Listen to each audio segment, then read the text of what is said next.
Hello नमस्कार दोस्तों, फिर से एक बार स्वागत है आपका अपना यूट्यूब चैनल में। भोजपुरी के ट्रेंडिंग स्टार यानी खेसारी लाल यादव का एक और न्यू गाना आने वाला है, जो कि काफी ये भी गाना धमाल मचाने वाला है। इस गाने का नाम है देवर जी ले चली। इस गाने का पोस्टर सोशल मीडिया के द्वारा रिलीज कर दिया गया है।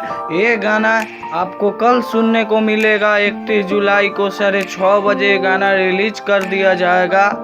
जैसे आपने जय जय शिव शंकर गाने को बहुत सारा प्यार दुलार एंड आशीर्वाद दिए, इसी गाने को भी वैसे ही आप लोग प्यार दुलार एंड आशीर्वाद दीजिएगा। और खेसारी भैया बहुत खुश है और लाइव आकर फेसबुक पर कह रहे थे कि मैं बहुत खुश हूँ, आप ही मेरे भगवान हैं और आप ही लोग बहुत ज़्यादा सपोर्ट करते हैं मेरे को। तो दोस्तों, आप लोग इस वीडियो को अधिक से अधिक शेयर कीजिए ताकि खेसारी भैया का और भी फैन जा सके। खेसारी लाल यादव का न्यू एल्बम सॉन्ग आने वाला है। और मेरे चैनल पर नहीं तो मेरे चैनल को सब्सक्राइब करके बेल आइकन को प्रेस कर लीजिएगा ताकि भोजपुरी से रिलेटेड न्यू अपडेट लाते रहूँ। तो बाय, मिलते हैं।